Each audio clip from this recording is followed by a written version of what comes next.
Alors, la SNEL devrait bien fournir du courant à ses abonnés. Donc, ça, c'est plusieurs questions en même temps. On va revenir aussi sur ça. Alors, Monsieur André Kaboué, vous êtes en ligne, s'il vous plaît?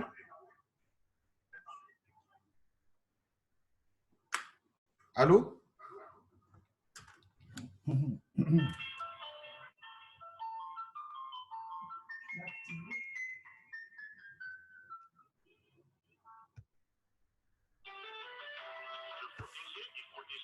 Allô? Vous êtes en ligne? Oh, c'est votre tour, là. Ou soit, on peut commencer votre présentation. Oui.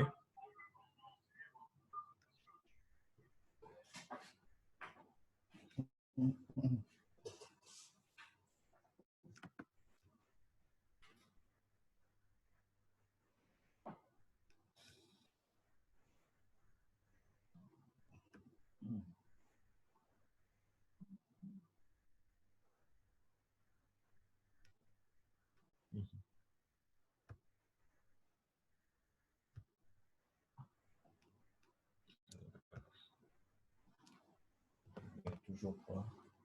Allô? Merci, on vous écoute. Voilà.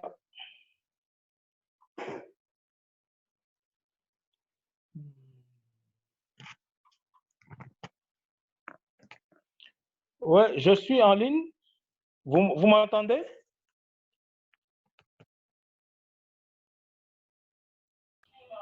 Oui, on vous entend. Vous êtes là. Vous pouvez aller rapidement, on a perdu quelques minutes.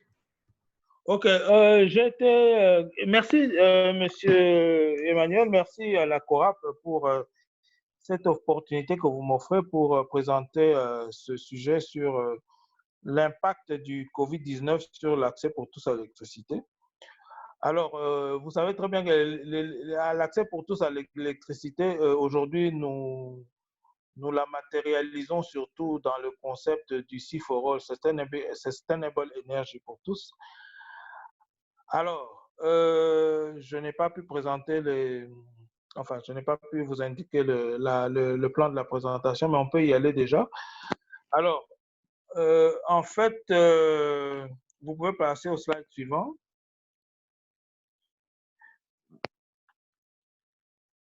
Oui, Emmanuel, passez au slide suivant. Le COVID-19 a provoqué des perturbations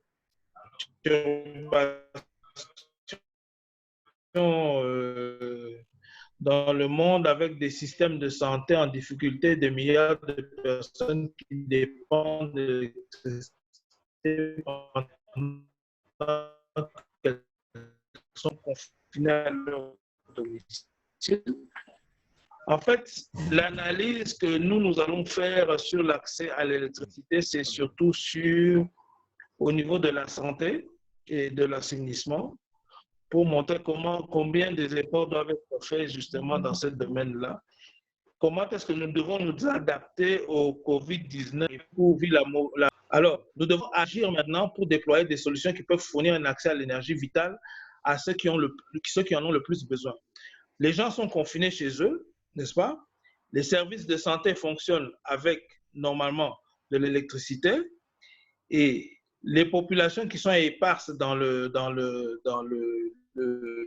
en Afrique et particulièrement en RDC, la dispersion des populations fait que dans les moments actuels, pour maintenir les gens dans leur domicile, il faut absolument que les gens aient accès à certains services ou même à tous les services électriques.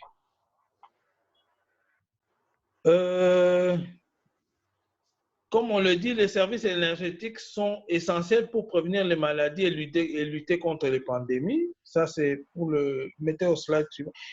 Et pour les structures sanitaires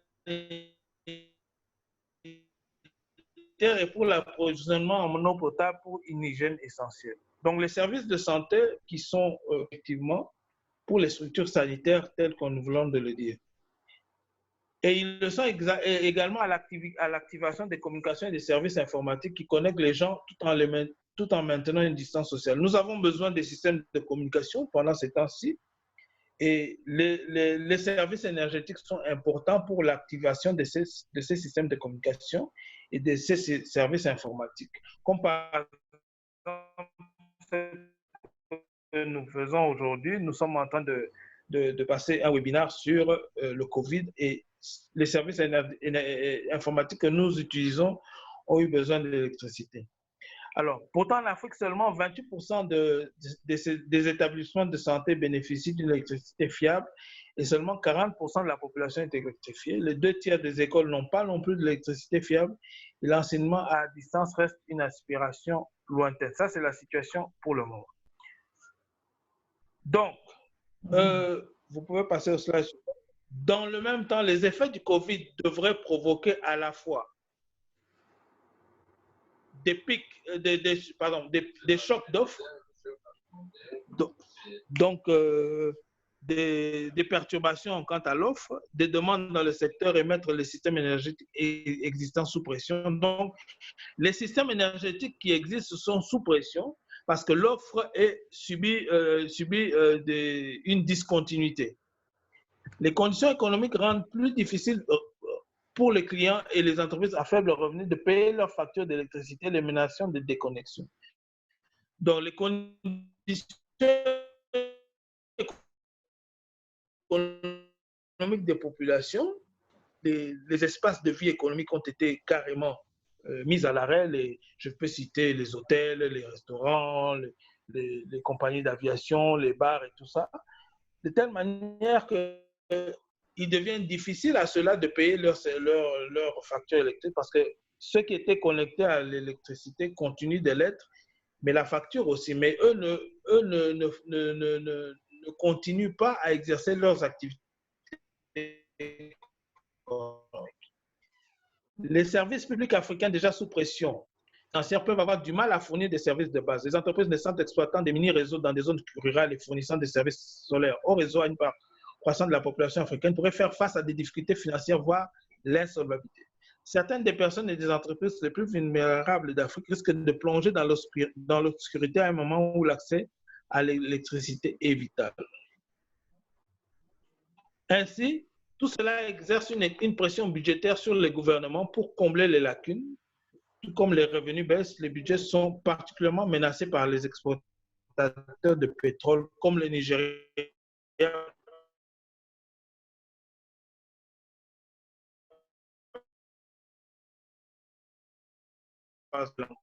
$3,40 à $19,80 pour l'essence à la pompe. C'est une des conséquences du Covid-19. Alors, la Banque mondiale et les gouvernements travaillent avec la Banque mondiale travaille avec les gouvernements et Sustainable Energy for All, le secteur privé et d'autres partenaires pour aider à résoudre cet handicap.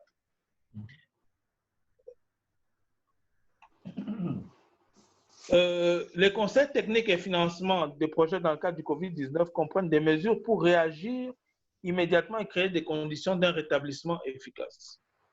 Alors, il faut assurer l'accès à l'énergie pour les services de santé et d'assainissement. La première priorité est d'accélérer l'accès à l'électricité pour les établissements de santé, les agents de santé de première ligne et les opérations gouvernementales essentielles.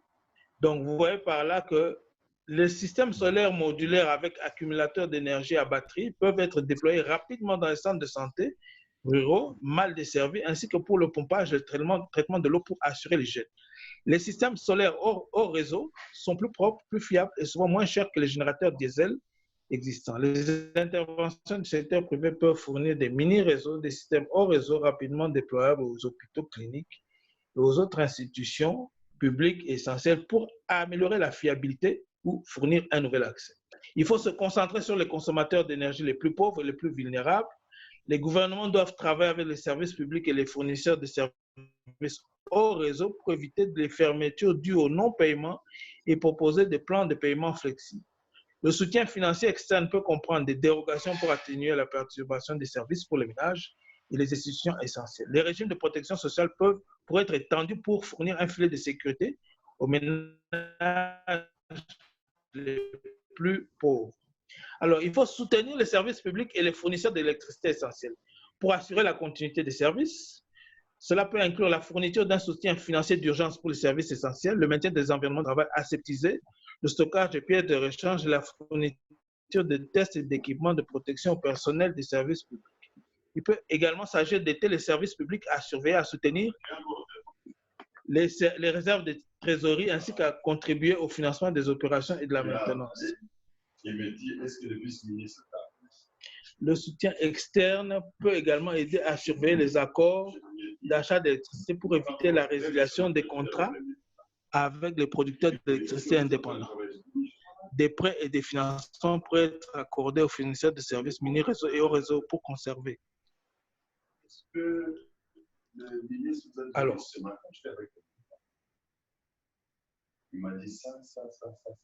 il faut la promotion de solutions de cuisson propres, n'est-ce pas? Prendre des mesures pour accroître l'accès à des populations, à des combustibles et des technologies de cuisson propres sera désormais plus critique que jamais, n'est-ce pas? Créer une dynamique pour une meilleure reprise, avancer rapidement avec des solutions énergétiques modernes, investir dans toutes les options d'approvisionnement, extension du réseau, mini-réseau et solaire au réseau. Et puis, la Banque mondiale estimait que le déploiement des mini-réseaux devrait se développer principalement en Afrique, avec plus de 4000 mini-réseaux prévus pour le développement de la région. En ce moment, donc, l'accès à l'énergie pour les ménages africains, les établissements de santé et d'autres services publics vitaux est fondamental pour atténuer les impacts les plus dévastateurs du COVID-19 dans la région. Donc, il est essentiel pour assurer une reprise économique rapide et aider à placer l'Afrique sur une trajectoire durable après le passage de la crise immédiate. Voilà en fait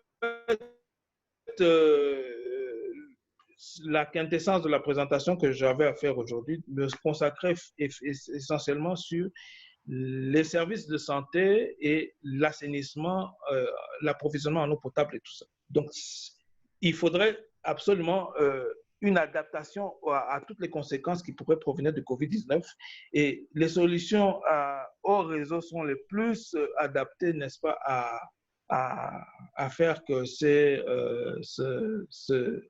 ce type de pandémie puisse avoir une réponse énergétique la plus favorable possible. Merci pour votre attention.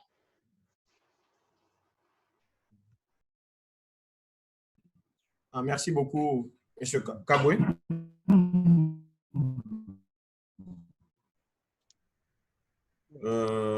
Je pense que tout le monde en ligne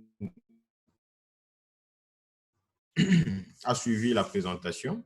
C'est vrai que j'ai mentionné de savoir c'est quoi la priorité aujourd'hui qu'on doit donner pour le secteur de l'électricité. Parce que le constat fait, c'est que le gouvernement met en priorité des grands projets comme INGA 3, mais question de voir les autres opportunités que présente le secteur, qu'a le pays, en termes de potentialité pour développer le secteur de l'électricité. Beaucoup de questions qui sont revenues ici, c'est justement par rapport à la qualité de l'électricité aujourd'hui de la SNED. Mais parlant de la qualité, le problème, c'est qu'on ne produit pas. Et on doit produire si on priorise aujourd'hui des projets qui valorisera au fait le potentiel qu'a le pays. Et d'ailleurs, dans le sens d'aller dans des projets moins coûteux, très abordable et rapide au fait à exécuter. Et donc, c'est la raison pour laquelle on avait invité M. André Kaboué, qui est le secrétaire permanent adjoint de la Commission nationale à l'énergie. Alors, il est 15 heures juste, on n'a plus qu'une heure.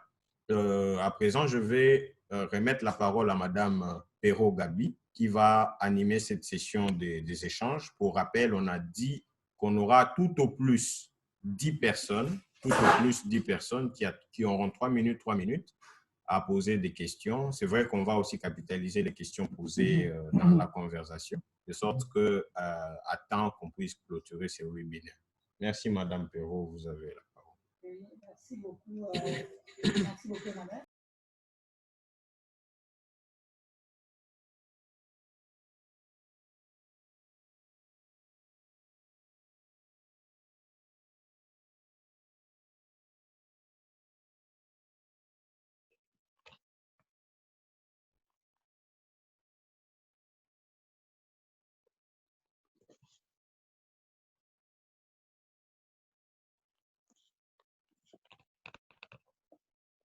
Allô? Oui, merci Emmanuel. Comme je l'ai dit tout à l'heure.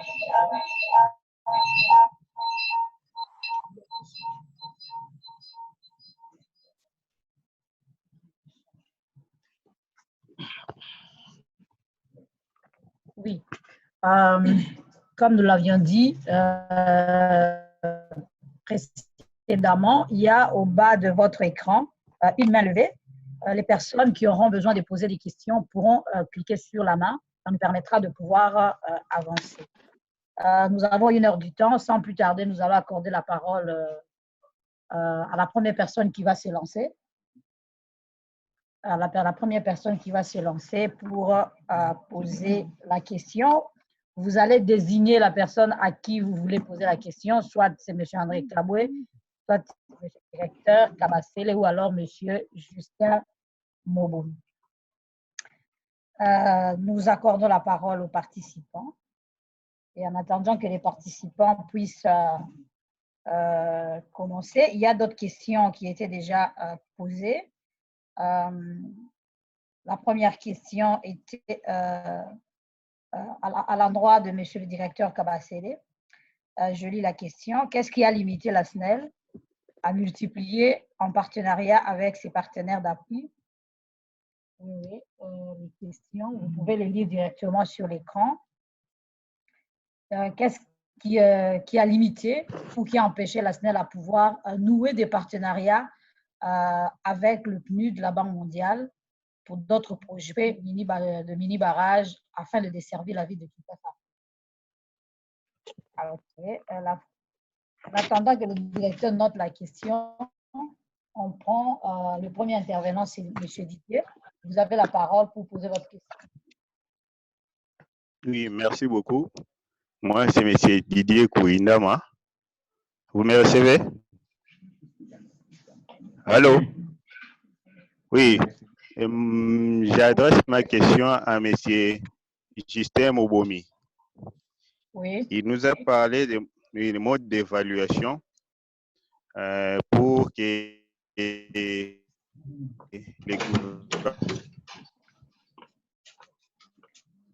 les abonnés qui ont consommé durant la période du confinement. Maintenant, ces modes d'évaluation pour régler la situation de facture sont une proposition de la SNEL ou bien une proposition du gouvernement à l'endroit de la SNEL? Ça, c'est la première question. Et la deuxième question, en rapport avec la compensation, quels sont les indicateurs qui seront mis en place pour que cette évaluation ne cause pas une conséquence négative aux recettes de la SNEL durant la période de la gratuité? Merci beaucoup. Ce sont là des deux questions que j'adresse à M. Justin Moboum. Oui, en attendant que M. Justin Moboum note, nous passons à M. Lutumba. C'est pour lundi, hein? Oui. C'est pour lundi. S'il a une question, il peut toujours la Comme poser. je voulais te partager l'info. Oui. Monsieur Lutumba, s'il vous plaît. Est-ce que M. Lutumba est en ligne? Je n'aime pas cette question. Sinon, alors, oui, je suis en ligne. Ok, oui, vous avez la parole. Vous adressez votre question. Non, ça va, je vais. Vous m'écoutez? Oui, on vous écoute, M. Lutumba. Vous m'écoutez? Oui, on vous suit. Oui, je voudrais adresser ma question à M. Kabasele, qui a dit dans sa conclusion que le Covid-19 a sensiblement affecté le secteur de l'électricité qui est très capitalistique. Ma question est de savoir, dès lors que la SNEL et même la Régie des eaux sont affectées, il y a des manques à gagner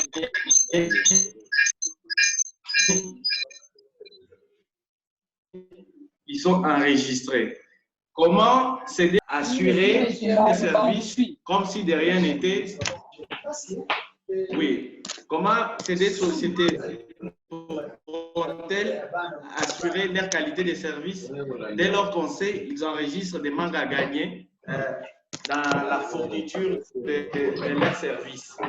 Et quelle est la politique mise en place par ces deux entreprises ensemble avec les gouvernements pour pallier à cette situation de sorte que les populations soient servies efficacement en qualité d'eau et d'électricité? Je vous remercie.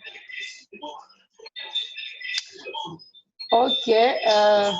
Vous pouvez, s'il vous plaît, Monsieur Lutumba, vous pouvez reprendre votre question parce qu'on a eu des problèmes d'audition. Vous pouvez répondre rapidement à votre question. Allô? Je vous remercie. Vous pouvez reprendre votre question, s'il vous plaît.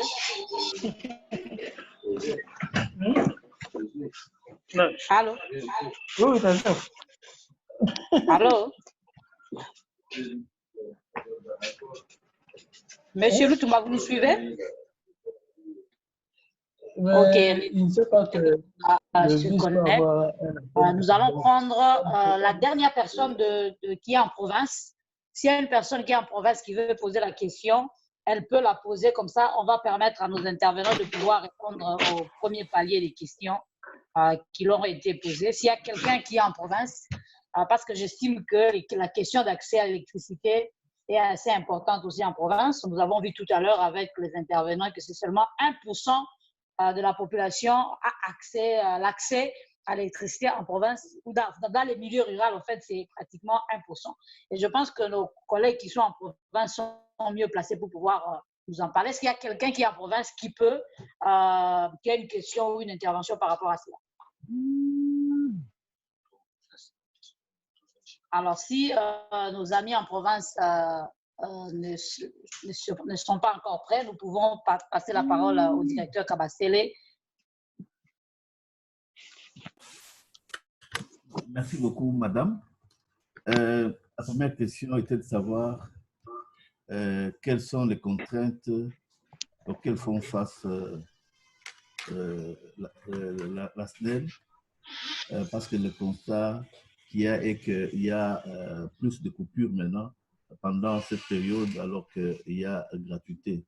Et cette question, elle est pratiquement presque semblable à la troisième question qui m'a été posée, celle de la gratuité. Donc, quelqu'un a posé, la gratuité de l'électricité est synonyme de coupure d'électricité. Donc, je crois que votre constat n'est pas mal. Donc, vous avez fait un bon constat. Mais comprenez, comme je l'ai dit, on était dans un élan, je parle plus pour la ville de Kinshasa, dans un élan où tous les efforts, l'argent, notamment l'argent de Bayer, la Banque mondiale et la BAD, étaient orientés dans la distribution. Parce que le problème était d'abord, dans un premier temps, c'était les efforts ont été faits les années antérieures et continuent à les faire encore d'être faits sur la production. On avait réhabilité certaines machines, d'autres sont en cours de réhabilitation, mais déjà, on a une bonne sécurité par rapport à la production. Et il y a la deuxième ligne qui a été déjà construite, une ligne de 400 kV avec possibilité d'exploiter, qui est maintenant exploitée en 220 kV. Et donc, par rapport à la production, au transport à Kinshasa, il n'y a plus de problème parce que les besoins de Kinshasa sont autour de 900 MW à 1000 MW. Alors, au niveau de la distribution, c'est là où les grands problèmes se posaient. Parce que vous avez vu avec la démographie et l'expansion démographique, avec les mêmes infrastructures datant de l'avant-colonisation et de l'époque coloniale, ça fait que donc il y a beaucoup de choses à refaire. Il n'y a pas à vous faire une photo parce que quand vous circulez, vous voyez des câbles nus et tout ça. Alors, maintenant, les efforts étaient dans la distribution. Et les marchés, les décaissements avaient déjà été obtenus par rapport à la Banque mondiale. Les travaux, certains travaux avaient déjà commencé notamment des quartiers comme Matete et tout ça. Donc, mais je l'ai dit que l'élan a été interrompu. Et sans oublier qu'on est maintenant pendant la période des pluies. Et donc, on est vers les dernières pluies. Et donc, et toutes les pluies qui ont précédé, ce qui fait que ça expose encore notre réseau. Vous savez, vous êtes comme dans un tuyau où vous avez des tours qu'on colmate ici. Et quand vous colmatez ici, c'est là-bas que ça vient, tout ça. Donc, c'est pratiquement cette gestion-là qui est en train de se faire. Oh, on s'est battu pour sortir de là. Et donc, voilà pourquoi j'ai même dit que, aussitôt terminé, il faut encore, c'est pour relancer encore ce qui était déjà en train d'être fait. Donc, la SNEL est en train de faire beaucoup d'efforts. Et donc, je crois que si les uns et les autres, on est vraiment honnêtes, on doit les reconnaître. Mais c'est l'état des réseaux qui pose problème. Et donc, voilà pourquoi les efforts sont en train d'être faits. Ce n'est pas que délibérément, on est en train de délaisser, c'est pour canaliser les peu là, pour que les gens puissent justement, les uns et les autres, être servis. Mais je crois que les moyens sont en train d'être cherchés. Et donc, vous voyez, même au niveau du gouvernement, il y a des efforts pour appuyer les deux entreprises afin de faire face à cette situation. Et donc, parce que même, il faut des efforts assez particuliers. Alors, pour ce qui est la question relative à la privatisation de la SNEL, donc, comme je l'ai dit, le secteur est libéralisé, il n'y a plus de monopole de SNEL, mais SNEL est aussi déjà dans un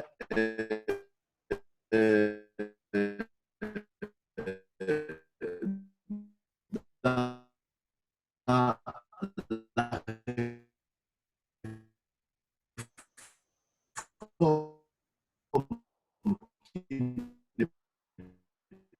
encore arrivé à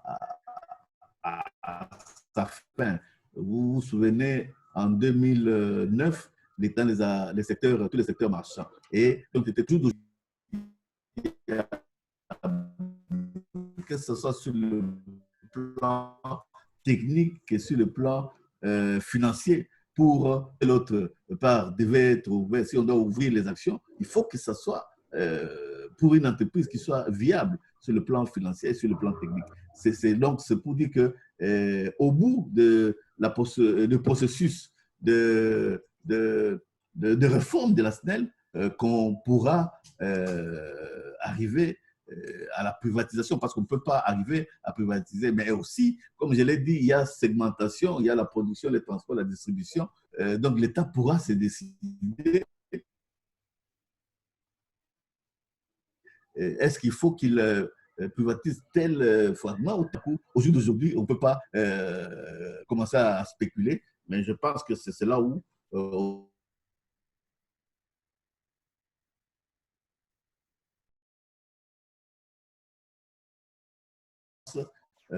pour l'électrification en milieu rural et périurbain qui a été créé comme ça, même si la SNEL devient privée, donc peut-être majoritairement privée, on ne sait pas encore, et ANSER pourra desservir les milieux les plus défavorisés. Merci. Merci, M. Diatta. En attendant que d'autres questions puissent arriver, nous donnons la parole à monsieur. Il y a une dernière question. Ah, ok. La dernière question qui est: quel est le lien et pourquoi la SNEL n'arrive pas à nouer des partenariats avec des privés pour arriver à se relancer? Donc, je vous dirais que la SNEL est en train, a beaucoup de partenariats avec différentes entreprises, différents partenaires, et même avec d'autres miniers. Et c'est ce qui fait que des centrales, certaines centrales ont été réhabilitées, et il y a les réseaux de transport qui est vraiment modernisé, même la ligne haute tension 500 kV Inga Kolwezi, qui a été modernisée avec fibre optique, peut l'utiliser à sa puissance maximale. Donc, Et c'est à cause de tous ces partenariats. Et la SNEL a différents partenariats avec des entreprises, certains opérateurs pour tel ou tel autre réseau de distribution, mais ce sont des choses où on y va lentement, mais vraiment, il y a beaucoup de partenariats qui sont là, qui font que la SNEL tienne. On pense qu'ici, vous prenez besoin de vous dire que la SNEL est en train de vendre en deçà de son prix de revient. Mais nonobstant cette difficulté, si elle tient, c'est parce qu'il y a des partenariats. Merci beaucoup, monsieur. Pour pouvoir répondre à ces questions qui m'ont été adressées. Monsieur Justin, vous avez la parole. Merci beaucoup. J'ai reçu la première, c'est sur l'évaluation, parce que je parlais de l'évaluation sur le monde, les possibilités que le gouvernement peut utiliser pour payer le coût de la gratuité. Alors,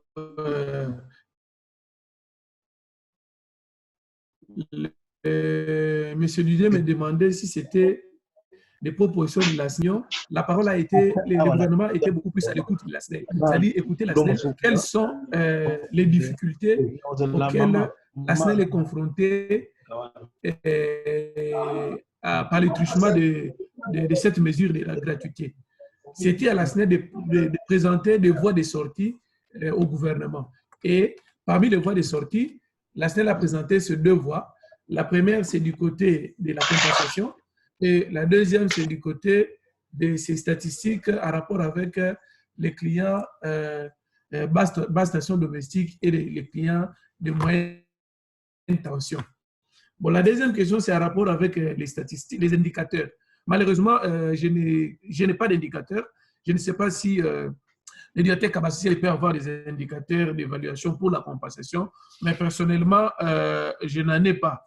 Malheureusement aussi, surtout dans la dernière réunion qui a eu lieu hier ou avant-hier, il n'a filtré vraiment aucune information parce que les conseillers principaux du chef de l'État ont préféré réserver la primaire de leurs échanges avec les responsables de la SNEL et de la Régie des eaux au président de la République.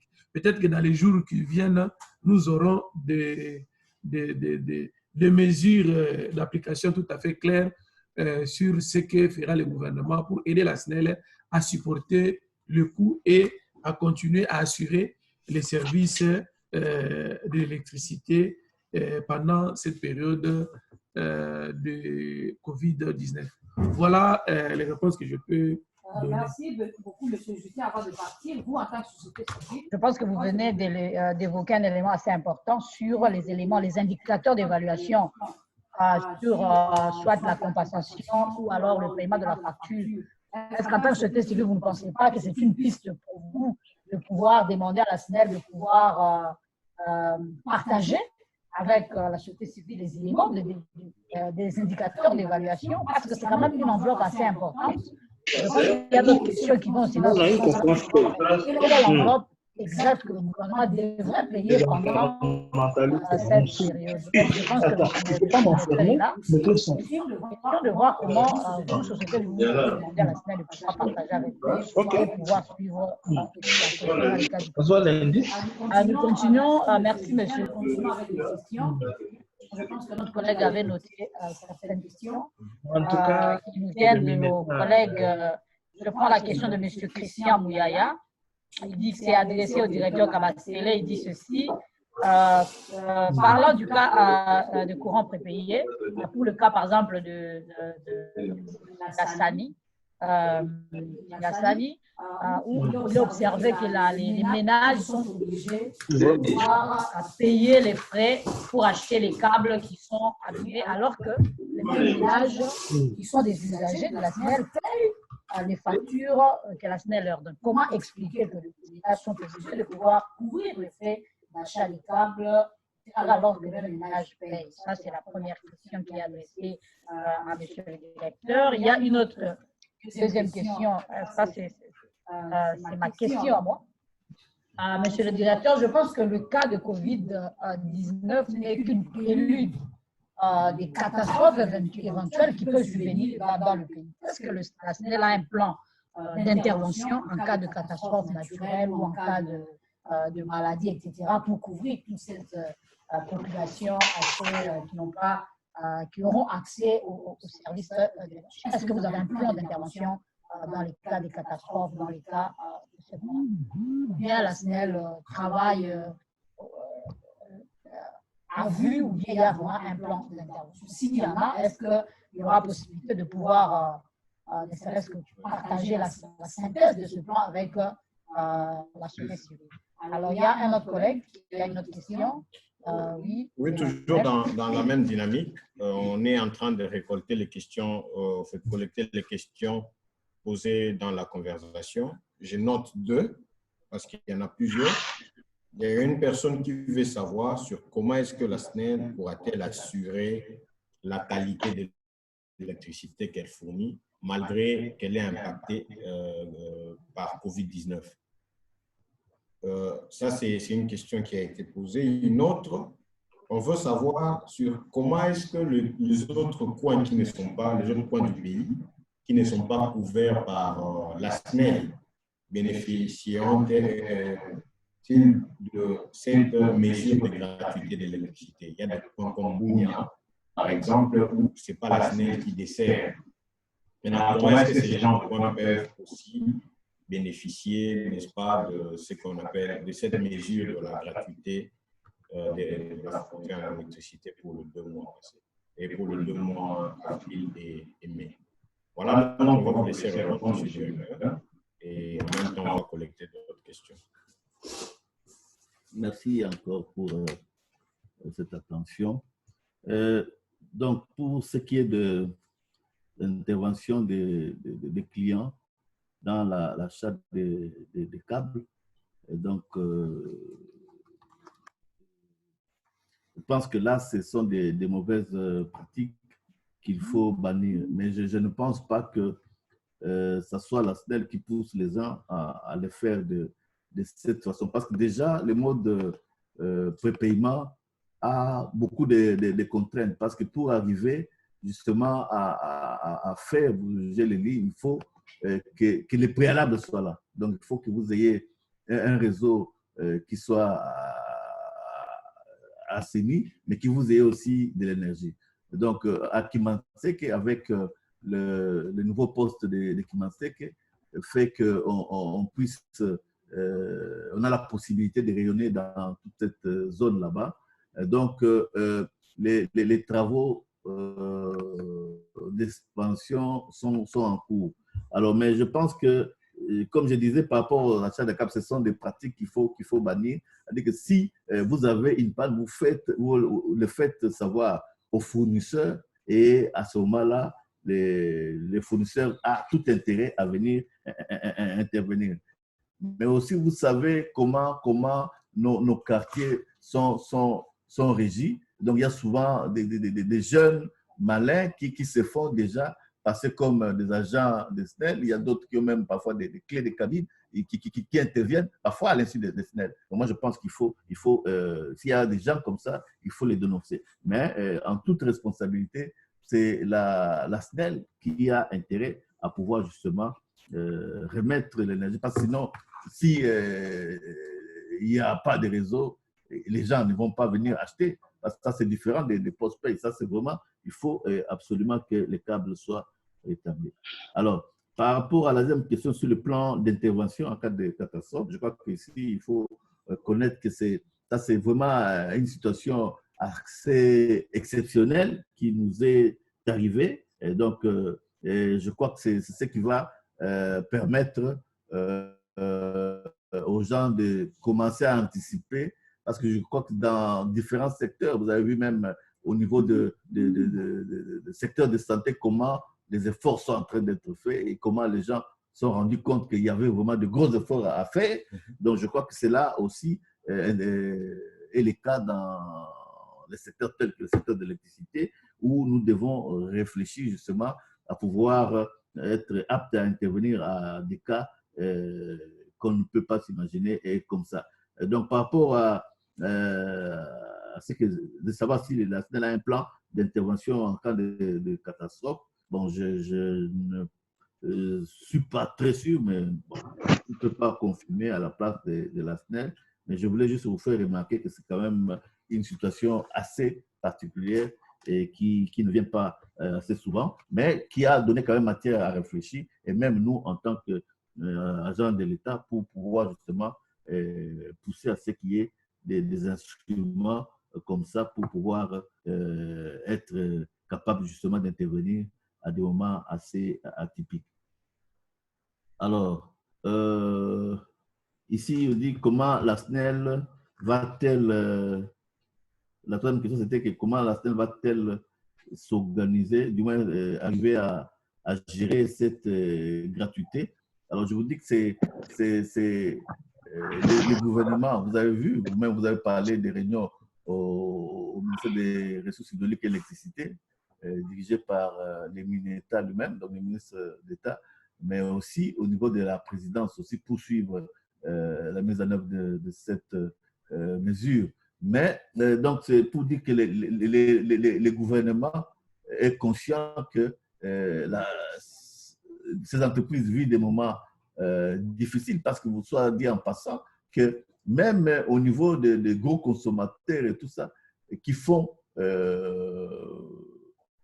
y ait un peu de ressources financières au sein de ces entreprises, les consommations sont réduites. Je parle pour le cas de la SNEL, les miniers et tout ça, donc ils sont pratiquement en mode assez particulier où ils ne consomment pas comme par le passé. Et dans l'entretemps, comme je l'ai dit, les engagements par rapport à la question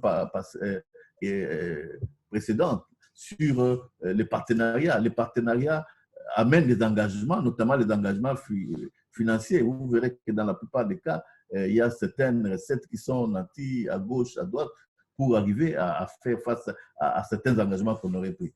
Donc, ce qui fait que donc, la SNEL vit une situation particulière. Voilà pourquoi l'État est en train de voir comment l'accompagner. Donc, notre ami qui a parlé au nom de la présentation du DGA de SNEL, il a dit que l'État est en train d'écouter, donc que la SNEL présente ce qu'elle pense être nécessaire pour justement faire face à cela. Et l'État va voir dans quelle mesure l'accompagner. Donc, je pense que c'est là où il est en train d'accompagner la SNEL, parce que l'État tient justement à ce que sa population puisse justement passer ces moments assez difficiles.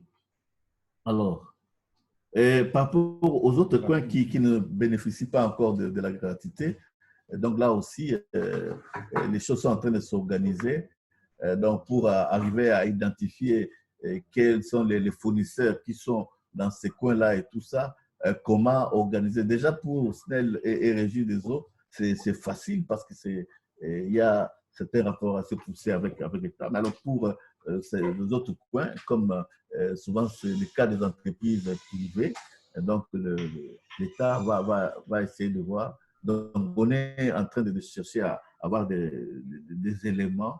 Et même vous-même, vous avez parlé des indicateurs, parce qu'il faudrait, par exemple, quand vous avez toutes les données, que ce soit techniques, sur les états financiers et tout ça, comme ça, même quand une entreprise va dire que non, pour faire ça, nous avons besoin de ça, vous savez, vous êtes en mesure de vérifier tout ça. Donc déjà, au niveau, sans chercher à anticiper sur certaines choses, donc les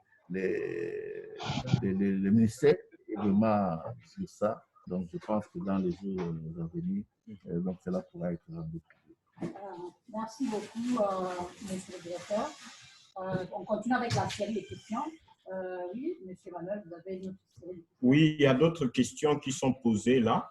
Par exemple, en rapport avec le plan de la SNEL. Quelqu'un, Maître Kabouya, pose la question si la SNEL a un plan d'urgence de COVID-19.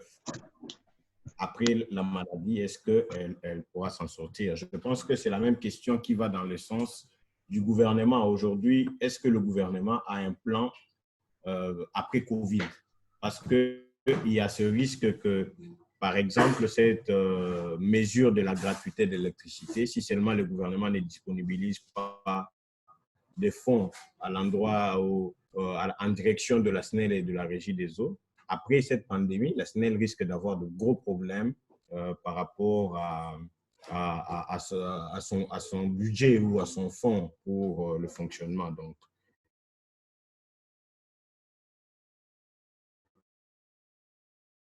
c'est là la question est celle de savoir s'il y a un rapport à la politique nationale énergétique et la planification énergétique. Où est-ce que nous en sommes aujourd'hui en rapport avec l'élaboration d'une politique nationale énergétique et une planification énergétique pour arriver à répondre à toutes les questions. Cela va de même avec la question sur bien évidemment, la vision du gouvernement autour de cette problématique. Bon. Par rapport à la première préoccupation, si le plan COVID pour arriver à être en mesure de gérer l'après-COVID, donc tout ça est en préparation, parce que déjà, on est en train de s'organiser pour gérer cette période, mais aussi, comme je vous ai dit, même dans la présentation, qu'il faut de gros efforts pour arriver à relancer ce qui est pratiquement suspendu et même ce qui tourne au ralenti. Donc, le plan est en train de s'organiser déjà, même avec certains partenaires qui sont même disposés à avoir avec le gouvernement aider le gouvernement à préparer ces plans pour gérer cette situation et même cette période après, pour ce qui concerne le secteur de l'énergie, déjà avec les plus qui nous accompagnent dans la formulation de l'agenda d'action pays et le processus d'investissement dans le cadre de l'énergie durable pour tous. Donc, on est tous conscients que avec ce qui arrive, il faut arriver à redéfinir les choses parce que vous savez, quand vous vous arrêtez, et donc si vous devez aller de l'avant, vous devez faire beaucoup d'efforts, doubler d'efforts pour vaincre l'inertie. Donc, je pense que c'est à cela qu'on s'attelle. Donc, je pense que pour ce qui est de la vision, la vision est là. Donc, vous avez même suivi lors du forum, on a donné la vision du chef de l'État par rapport au développement du secteur.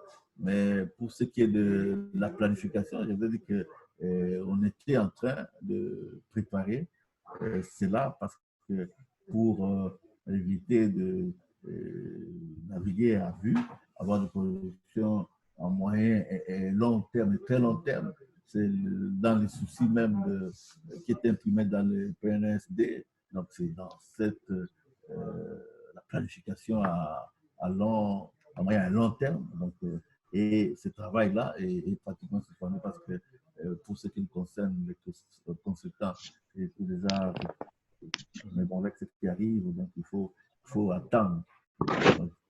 Mais déjà, on est dans ça. Donc, c'est pourquoi je vous ai dit que beaucoup de choses sont suspendues parce que vous savez, avant la privatisation,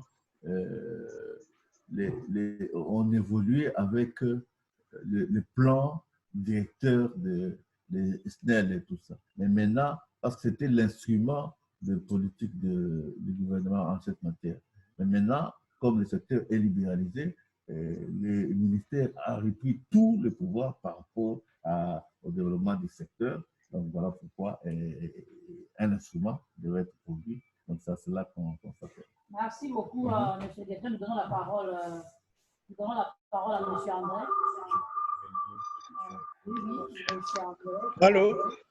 Oui, M. André, vous avez la parole. Je voudrais intervenir ici pour... vous m'entendez? Allô? Allô? On vous suit, Vous monsieur m'entendez? Kaboué.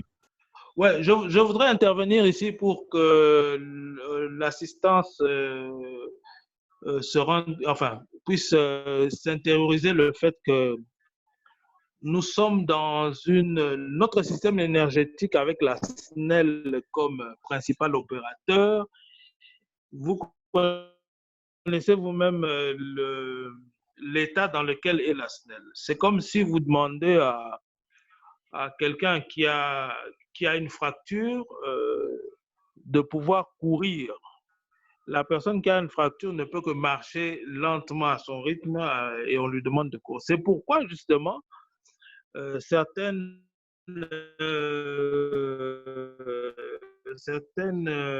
projections, vous avez pratiquement de l'électrification décentralisée. Comme je dis,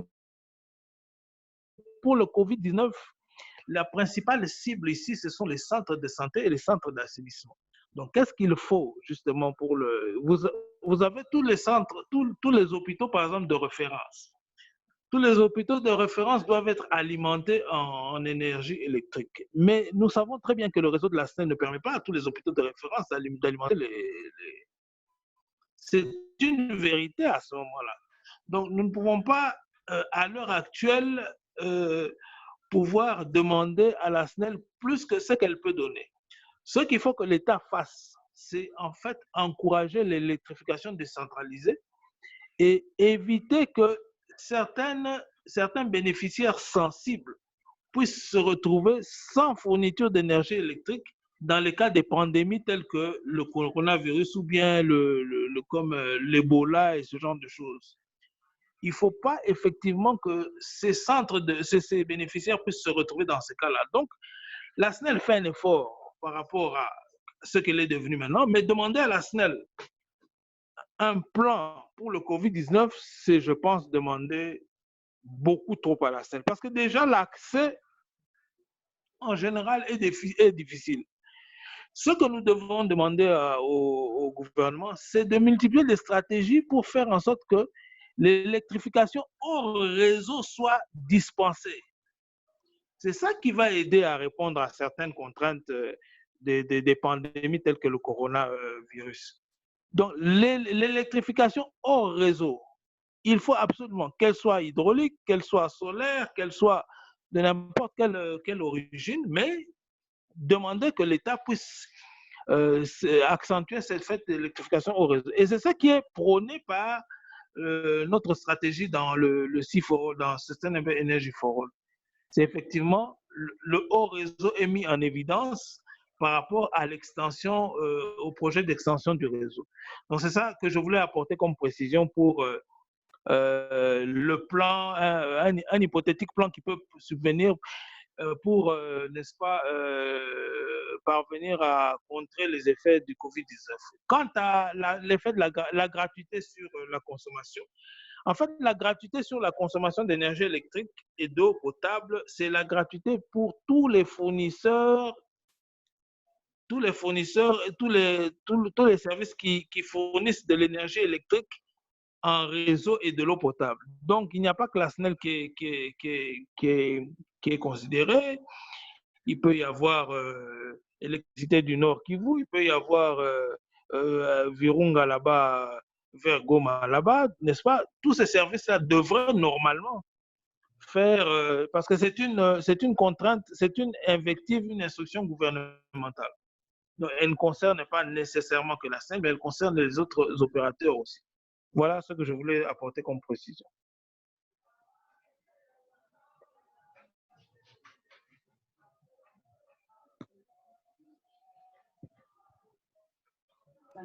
Allô?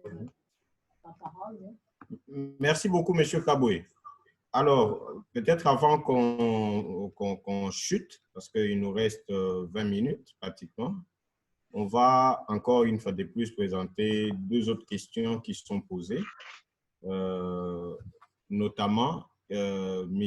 Eraste qui pose la question au directeur Kabasele sur quel sera l'impact du Covid-19 sur le programme d'électrification de l'intérieur du pays. Si possible, de nous dire quelque chose sur le barrage de Kakobola dans le Kouilou-Bandundu. C'est de la... Oui, voilà, Eraste. Mais aussi, il y a une autre question posée par Maître Eric Kassongo qui lui, veut savoir sur le secteur étant libéralisé, en ce que est-ce que la charge d'assurer la gratuité de l'électricité pendant 2 mois passera seulement sur la SNEL? Quelle est la contribution des autres opérateurs? Je pense que c'est la même question que Dieudonné de Litouri à Bounia, il avait aussi posé cette question. Mais peut-être d'autres questions qui étaient posées, peut-être qui n'ont pas trouvé de réponse. C'était en rapport avec la qualité de l'électricité pour dire, est-ce que cette situation de Covid signifie qu'il faut délester en cascade les autres quartiers pendant plusieurs jours pour donner l'électricité aux autres quartiers? Est-ce que c'est cela, est-ce que c'est ce que ça signifie? Il n'y a pas lieu de bien améliorer. Mais aussi, la question est celle de savoir, est-ce que l'État va payer, oui ou non, la facture de cette énergie, puisque ces opérateurs sont en train de se plaindre. Alors, je pense que ce sont là les autres petites questions qui ont été posées avant que l'on ne chute en donnant une orientation sur la suite de nos actions en ligne. Voilà. Merci. Donc, l'impact de Covid sur le programme d'électrification de l'intérieur du pays. Donc, je crois que je l'ai dit dans ma petite présentation, je dis que cela a des conséquences sur le développement du secteur. Donc, ça a pratiquement ralenti les choses parce que, comme je l'ai dit, le secteur étant libéralisé, il y a beaucoup d'investisseurs qui étaient intéressés dans un coin ou dans l'autre, d'autres avec qui déjà il y avait des contrats, des concessions qui étaient signées, des licences pour la production, le développement de parcs solaires à gauche, à droite, mais tout ça est pratiquement suspendu parce que les frontières sont fermées. Donc, même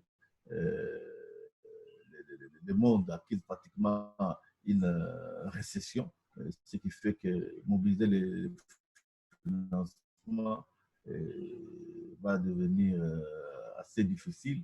Mais donc, il va falloir justement monter des stratégies pour arriver à relancer tous ces projets-là. Mais il y a quelques-uns qui étaient déjà à maturité. Donc, je pense que c'est là justement est important de signaler que c'est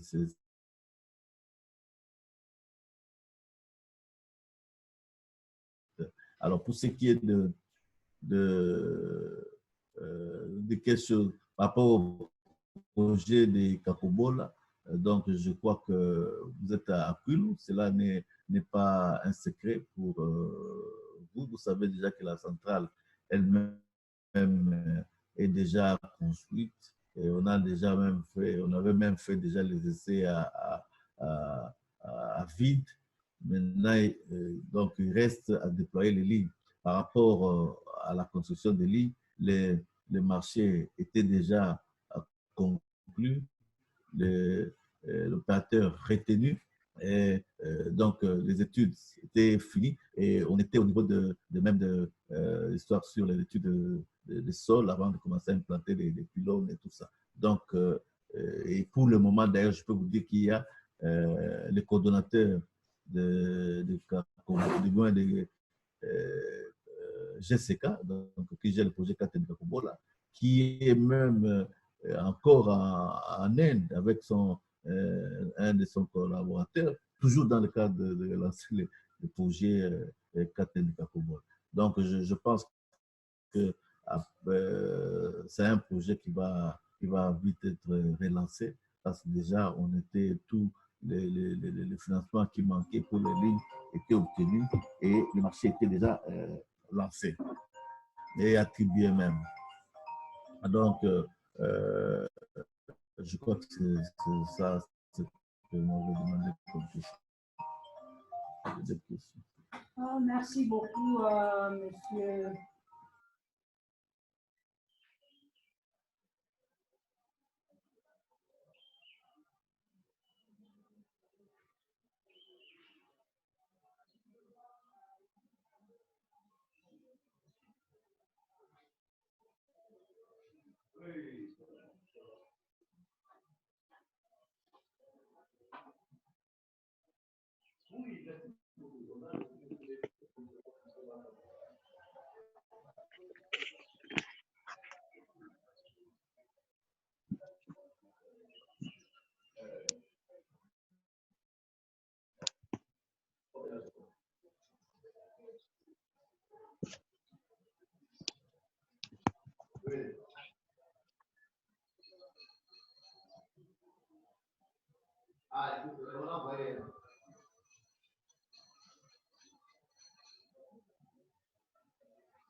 Ok, merci beaucoup, Maître Gabriel Perrault.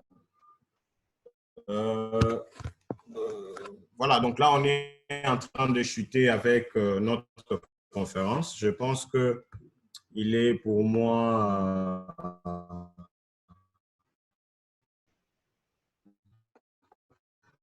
question de vous remercier encore quelqu'un. On va devoir connecter Monsieur Lutumba.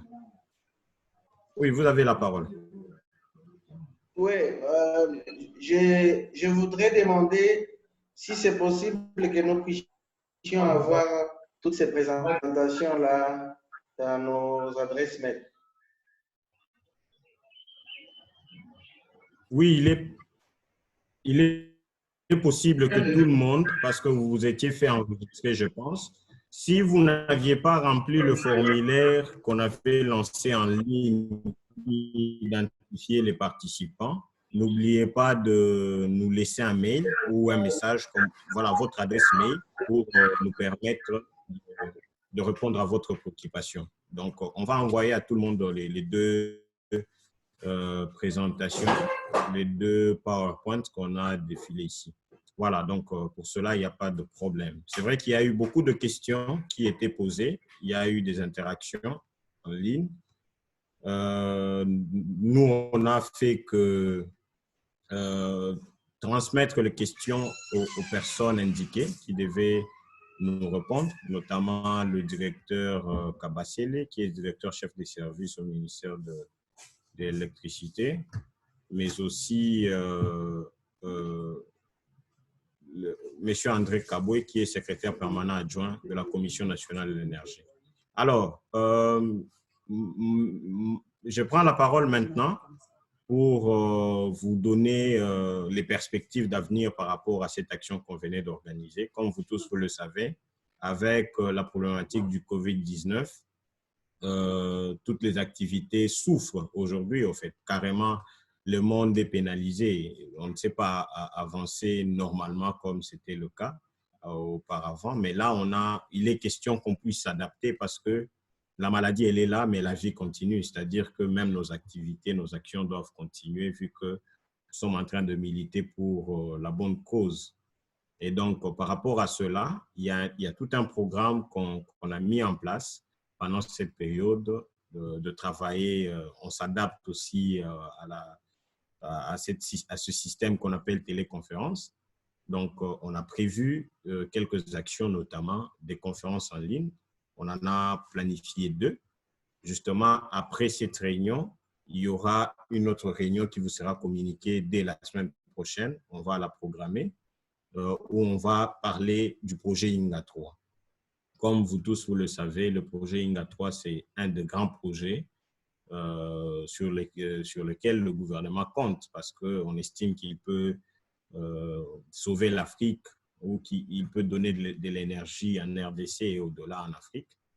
Et pour nous, on estime que c'est très important parce que vous avez vu, on a posé une question sur la priorisation dans le secteur de l'électricité. Qu'est-ce qui est prioritaire aujourd'hui?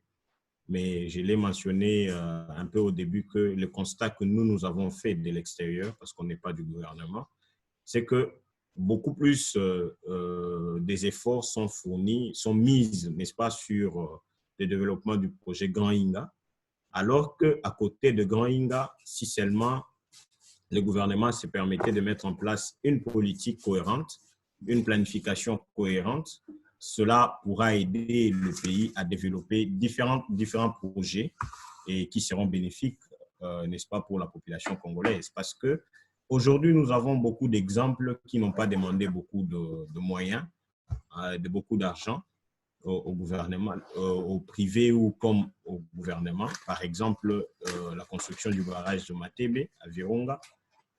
Il y a d'autres barrages qui sont construits ça et là. Et donc, pour nous, on estime qu'il faudrait qu'on continue des échanges sur ce grand projet qui est Inga. Et ça sera, le thème sera bien amélioré et cela vous sera communiqué d'ici la semaine prochaine parce qu'il est important. Et donc, cette conférence, comme vous l'avez constaté, on a parlé de l'accès à l'électricité qui est un problème. Parlant des statistiques, aujourd'hui, le pays a moins de 9% d'accès des populations à l'énergie. Ça, c'est un grand défi. Et par rapport à cela, vous constatez qu'avec COVID-19, tout le monde est obligé de rester à la maison. Mais on reste à la maison sans électricité. Et ça, c'est très grave. Raison pour laquelle il est question qu'on réfléchisse sur des solutions à donner.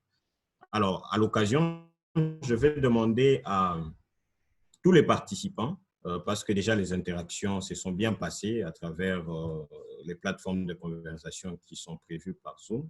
Avant de quitter la salle de réunion, on demande à tout le monde de nous envoyer une recommandation que nous allons coucher dans un document, que nous allons remettre à l'autorité du pays par rapport à cette problématique d'accès pour tous à l'électricité, parce qu'on n'oublie pas que c'est un droit qui est garanti par la Constitution et la loi sur l'électricité également.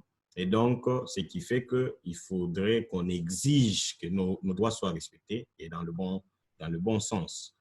En dehors de la conférence en ligne qu'on programme, qui sera communiquée la semaine prochaine, il y a toute une campagne que nous allons soutenir. Il y a une campagne que nous allons lancer par rapport justement à cette problématique de priorisation des projets dans le secteur énergétique, parce que le but, c'est que la population congolaise ait accès à l'électricité, mais c'est quoi les priorités qu'on met en place? Et donc, il y a une campagne qui va exiger, qui sera lancée pour exiger à l'autorité de prendre en compte les autres projets ou d'ailleurs de mettre en avant-plan des projets, des micro-barrages, le secteur solaire, en fait, les énergies solaires et autres, et mettre de côté tout ce projet qui comme Inga 3 par exemple, qui est un projet de rêve. C'est vrai que s'il est dans de bonnes conditions, c'est un projet à soutenir parce que c'est la fierté nationale. Mais aujourd'hui, nous constatons que la manière dont ce projet est en train d'évoluer, cela risque pour beaucoup à la population congolaise en termes sociaux, risque pour beaucoup sur l'économie du pays parce que c'est un projet qui sera développé sous mode de partenariat public-privé et qui demande 12 milliards et c'est les privés qui mettront beaucoup plus d'argent dans ce projet-là, avec ce risque que le pays ait des difficultés à rembourser. Et dans ce cas-là, c'est une dette. Quoi que nous fassions, nous serons obligés, n'est-ce pas, de payer cette dette-là. Et nous connaissons les conséquences de ce qu'il y avait dans des projets qu'on a appelés des éléphants blancs. Donc, il y a toute une campagne qu'on va mettre en place en ligne pour, n'est-ce pas, permettre à ce que les gens interagissent et qu'on crée ces débats de société sur l'accès pour tous à l'électricité. Voilà donc les quelques messages que nous voulions passer à travers cette plateforme, à travers les réunions d'aujourd'hui. La réunion d'aujourd'hui, au fait, e-conférence. Donc, c'est très important pour nous. Alors, avant que je ne chute, encore une fois de plus, je veux signaler ici que nous avons enregistré 27 participants qui sont présents dans la salle, en dehors de ceux que de ce qui s'est passé sur Facebook. Dans la salle, on a eu 27 participants. Et la bonne nouvelle, c'est que c'est une activité qui a couvert, au fait, le plan national et même le plan international. Parce qu'il y a des gens qui nous ont écrit depuis Popo Kabaka, depuis Bunia, depuis Lubumbashi. On a reçu les gens de Kinshasa, du Congo central également. Et donc, ça a couvert ce niveau national. Et pour nous, c'est un grand plaisir de vous voir répondre à cette invitation. Bien que beaucoup ont connu des problèmes techniques. On a enregistré plus de 70 personnes, mais malheureusement, il n'y a eu que 27. Mais c'est un bon début pour nous. On espère que dans les prochains jours, nous allons nous améliorer et nous excusons pour la qualité peut-être technique de fois. Il y a eu des ratés, mais on va davantage s'améliorer. Alors, je vais rendre la parole définitivement à Madame Gabrielle Perrault pour voir s'il y a un autre commentaire à faire. Mais sinon, pour nous, nous vous remercions et nous serons très ouverts à recevoir vos recommandations ou vos commentaires pour la suite de cette action. Merci. Merci. Nous ne pouvons que remercier tout le monde. Nous remercions tous les participants. Nous remercions tous les participants. Nous remercions le directeur de la télé, M. André Taboué, et nous remercions tous les collègues qui ont participé à cette e-conférence. Et je pense qu'on se revoit pour la prochaine fois. Nous attendons, comme Emmanuel venait de le dire, vos recommandations. Je pense qu'il y a beaucoup de belles questions qui ont été posées et ce sera important qu'on en découle quelques recommandations qu'on va adresser à qui des droits. Merci et à la prochaine. Surtout, n'oubliez pas de respecter les mesures sanitaires, les mesures de distanciation sociale pour vous protéger, vous et ceux qui vous sont chers. Merci, à la prochaine.